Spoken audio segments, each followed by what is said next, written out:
hello tout le monde, j'espère que vous allez bien. Je suis super contente de vous retrouver aujourd'hui pour une nouvelle vidéo où on va faire ensemble la transition entre l'été et l'automne. Donc pour ça, il y a le petit loulou qui veut venir vous dire bonjour aussi. Voilà. Mais maintenant je vais filmer. Tu vas pas faire de bruit, tu vas être sage. Va faire ton petit dodo. Hein? Va faire ton petit dodo sur la couverture. Donc pour ça, je vais vous montrer un peu ce qui s'est passé au niveau de la couverture de température cet été. Et ensuite, on va également donc regarder quelques livres que je trouve qui sont parfaits comme patron pour l'automne. J'ai quelques petites recommandations voilà, pour vous mettre dans le mood pour l'automne. Et on va également déballer ensemble la box d'automne de Loli l'a fait.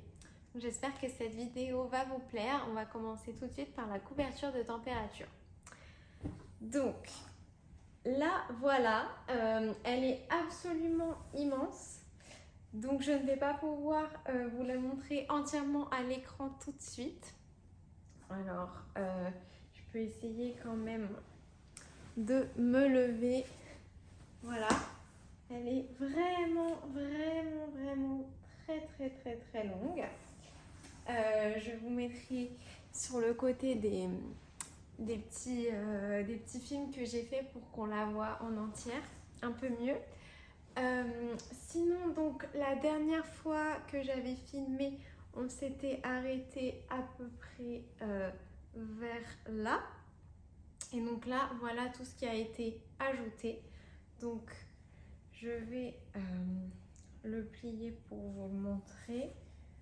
Voilà tout ce qui a été ajouté de juin vers le haut jusqu'à septembre vers le bas.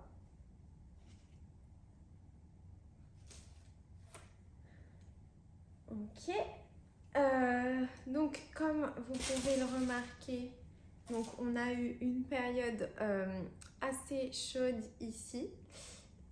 Ensuite on peut voir mon voyage en Tunisie également. Et ensuite donc les jours très chauds d'été où j'étais dans le sud de la France et mon voyage en Italie. Et donc voilà ce que ça donne. Et là la couverture est en train un peu de défoncer progressivement. Là je suis en train de faire des rangs de rose, donc qui est ma couleur entre 16 et 20 degrés. Donc voilà un peu ce qui se passe en ce moment pour la couverture. Au niveau donc des statistiques de la couverture, donc en longueur je l'ai déjà mesurée. Elle mesure maintenant 2,15 m. Elle en mesurait 1,35 m à la précédente vidéo. Donc elle a pris 80 cm. Et donc chose assez curieuse quand on regarde les rapports, c'est que donc à la fin de l'hiver, ma couverture pesait 560 grammes. Elle a pris 529 grammes à la fin du printemps, où elle pesait 1 kg et 89 grammes. Et ensuite, elle n'a pris que 516 grammes pour maintenant peser à la fin de l'été 1 kg 605. Okay, donc, elle a moins grossi qu'à l'entre-deux précédent.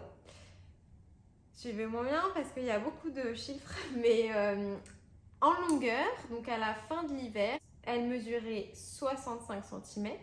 Elle a pris 70 cm et elle mesurait ensuite 135 cm à la fin du printemps. Et là, elle a pris 80 cm et elle mesure 215 cm maintenant. Donc, elle a pris moins de poids, mais plus de longueur. Alors, ce que je me demande, c'est que si vous avez un peu suivi la saga, j'avais une tension complètement différente au tout début de la couverture comparée à maintenant. Et maintenant, ma tension, elle est stable, Dieu merci. Mais donc, du coup, je me dis peut-être que c'est un lien avec ça. En tout cas, c'est super intéressant sur un projet aussi long de faire ce genre de calcul. Maintenant, je vais compter le nombre de mailles pour voir si je n'en ai pas perdu. Donc, c'est parti.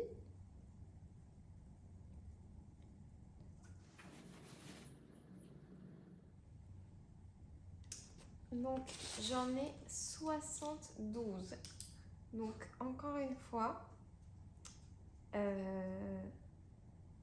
j'en ai perdu une. À chaque fois, je perds une maille.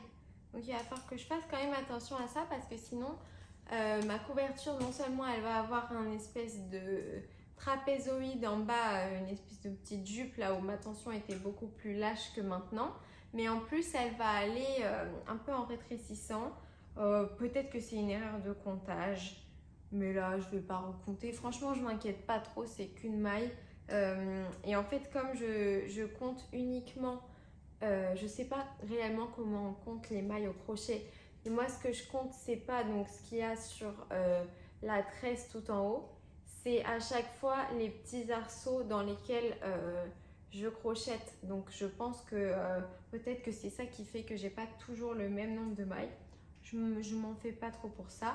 Je vais la mesurer en largeur. C'est surtout ça parce qu'au final, c'est l'aspect esthétique qui compte plus que ce qu'on sait dans la tête que notre couverture a perdu quelques mailles. C'est pas, en tout cas pour moi, c'est pas dramatique. Et donc là, en largeur, elle mesure.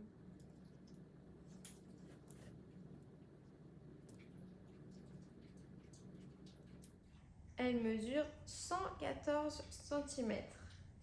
Alors, honnêtement, c'est assez dur de la mesurer parce qu'elle est tellement grande. Précédemment, j'en avais que 90, mais je vois bien sur les vidéos que j'ai prises qu'elle n'a pas vraiment changé de largeur. Donc je pense que j'avais dû un peu mal mesurer la dernière fois. Donc voilà, c'est tout pour les updates de la couverture. Je vais vous mettre un petit clip que j'ai tourné tout à l'heure pour vous montrer un peu ce qui me reste comme laine. En sachant que donc là, la couverture, elle pèse 1 kg et 605 grammes. Donc ça veut dire environ 16 pelotes, puisque les pelotes sont de 100 grammes chacune. Donc c'est assez intéressant à savoir après, même pour calculer le prix auquel me revient ce projet, etc. Donc voici mon stock actuel de laine pour ma couverture. Je les ai stockés comme ça je vois bien lesquels j'en ai beaucoup et lesquels j'en ai pas beaucoup. Alors il me reste pas beaucoup de ce côté là qui sont les couleurs les plus foncées, mais je pense que je vais pouvoir faire la fin de l'année avec, parce que bientôt on est déjà dans cette partie là et après on va aller par là. Donc sûrement je devrais passer peut-être une commande de celle-là, mais on peut potentiellement finir l'année avec tout ce qu'on a actuellement. Un point qu'on fera ensemble, ce sera à l'automne prochain, où on fera un peu le récap de tout ce qui s'est passé. Ensuite, donc justement, puisqu'on en vient à parler de l'automne, je me suis dit que ce serait sympa d'ouvrir ensemble la boîte donc, de l'automne de Loli la Fée. Mais avant ça, je voulais vous montrer quelques livres que je me suis dit qui seraient plutôt intéressants à vous conseiller, etc. pour l'automne, si vous cherchez des livres de patrons. Parce que je trouve ça sympa. C'est vrai que les patrons digitales, c'est super bien et il y en a énormément. C'est très facile à trouver sur Ravelry. Mais c'est aussi, je trouve, très cosy, encore plus à l'automne, d'avoir des petits livres. Donc voilà, donc j'en ai 3 à vous présenter, plus un que je ne vous présente même plus parce que je vous en parle tous les mois. C'est le livre 52 semaines de chaussettes. Bon, je vais pas vous faire une revue en détail du livre, etc. Mais en tout cas, je trouve que à l'automne, franchement, les chaussettes, c'est bien à tricoter toute l'année. Mais à l'automne, en préparation de l'hiver, pour avoir les pieds bien au chaud, c'est plutôt sympa. Également comme cadeau de Noël, parce que là, je suppose que pour celles et ceux qui veulent tricoter leur cadeau de Noël, vous devez, en tout cas, je l'espère pour vous, pour pas trop vous stresser, avoir commencé un peu, en tout cas, à réfléchir à ce que vous alliez offrir, etc. Et je trouve que les chaussettes, c'est un super bon cadeau. Du coup, donc les autres livres que j'ai à vous présenter, donc en parlant de Noël, j'ai Indispensable pull de Noël au tricot. C'est un livre que j'ai acheté récemment, donc je ne l'ai pas encore vraiment testé dans le sens où je n'ai réalisé aucun patron de ce livre, mais je trouve que c'est une idée vraiment très chouette si on veut tricoter. Donc ces pulls de Noël, c'est vrai que c'est le pull moche de Noël, c'est une tradition assez sympa. Dans un de mes jobs pour le mois de décembre, on avait le droit de mettre nos pulls de Noël pour servir les clients et tout, donc c'était plutôt cool et j'aurais adoré avoir mes propres pulls de Noël personnalisés parce que je les avais tricotés. Voilà un peu un aperçu du contenu du livre. Il contient donc 24 patrons. Alors il y a des patrons de pulls, mais il y a également des patrons de chaussettes, des patrons de pulls pour chiens. Je vous montre l'arrière également. C'est un livre des éditions de Saks. Donc voilà, assez excitée de pouvoir l'utiliser. Ensuite, un autre livre, et alors là, pour moi ça c'est vraiment ce qui représente l'automne. C'est Harry Potter. Donc c'est le livre La magie du tricot d'Harry Potter de Tanis Gray et des éditions Hachette. C'est un livre, il y en a deux en fait, ça c'est le deuxième volume, donc modèle inédit de Poudlard et d'ailleurs. Il y en avait un précédent que je n'ai pas encore mais que je vais très certainement demander au Père Noël cette année. Et donc du coup là-dedans vous avez plein de patrons inspirés des films, donc c'est-à-dire que vous avez des reproductions exactes de certains articles qui sont dans le film, mais également des patrons inspirés de certaines choses dans le film, etc. Des patrons de déco, des patrons de vêtements, des patrons d'accessoires. C'est vraiment un livre qui est très complet, il y a 28 modèles à l'intérieur. Donc je vous montre un peu la couverture et également voilà les petites images donc, qui sont comme ça. C'est des modèles donc, qui sont créés par Tanis Gray et d'autres créatrices. Et si vous êtes intéressé par le livre mais que vous voulez vraiment voir exactement quels modèles sont compris, il y a sur Ravelry, quand vous cherchez le livre, tous les patrons qui sont listés. Également, je crois qu'on peut en acheter au moins certains individuellement. Donc, s'il n'y en a qu'un seul qui vous intéresse, voilà. Moi, les chaussettes, et ces chaussettes-là, mais elles me donnent tellement envie. Les chaussettes Mischief Managed. Vraiment très, très, très envie. Mais bon, là, j'ai assez à faire avec mon challenge de chaussettes. Donc, j'essaye de ne pas m'éparpiller. Et donc du coup, juste pour vous donner un exemple de patron qui est contenu dans le livre, il y a donc le Snood tour de cou du Château Poudlard qui est comme ça et que j'ai réalisé. Je vous en parlerai plus dans mon prochain podcast, qui ressemble actuellement à ça, donc qui n'est pas exactement comme dans le livre. C'est un peu dur de vous le montrer parce qu'il n'est pas réellement bloqué pour l'instant. Mais je l'ai fait en vitesse, donc je vous en parle un peu plus dans mon prochain podcast, mais voilà le genre de patron que vous pouvez réaliser avec ce livre et bien d'autres. Et ensuite, le livre de l'automne vraiment, qui s'appelle Douceur d'automne de Loli Lafay, qui se présente comme ça, et ça c'est un petit livre, hein, il est très fin, mais c'est vraiment... ça vous met dans un mood automnal, c'est vraiment les vibes de l'automne. Donc il y a 6 patrons, il y a des fiches détachables pour du DIY, il y a un peu des activités, un peu des... C'est pas que vraiment du tricot, il y a également des recettes. Vous avez des patrons pour des pulls, pour une paire de chaussettes, pour un châle. Enfin, vraiment, c'est un patron qui est assez complet. Moi, j'ai fait pour l'instant le bonnet et le châle. Et les deux, j'étais ravie. C'est tout un peu autour d'un même motif, donc de la tresse. Et vraiment, c'est des très bonnes idées. Et c'est surtout, en fait, tout ce qu'il y a autour du livre, cette espèce de... ça vous met vraiment dans une ambiance d'automne. Et c'est pour ça que quand j'ai vu que Loli Lafay sortait donc des box autour du tricot pour l'automne, je me suis jetée dessus. Donc j'avais déboxé la box d'été, je ne sais plus dans quel podcast. Et donc là, c'est celle d'automne que j'avais précommandée, etc. Enfin, j'avais très hâte qu'elle arrive. Donc voilà tout ce que vous retrouvez à l'intérieur. Déjà, ce super joli petit pochon avec des ficelles pour le resserrer, donc sûrement un sac à projet pour moi. Il y a donc automne en forêt avec Loli l'a fait, donc c'est le thème de cette box et vous avez des super jolies petites illustrations.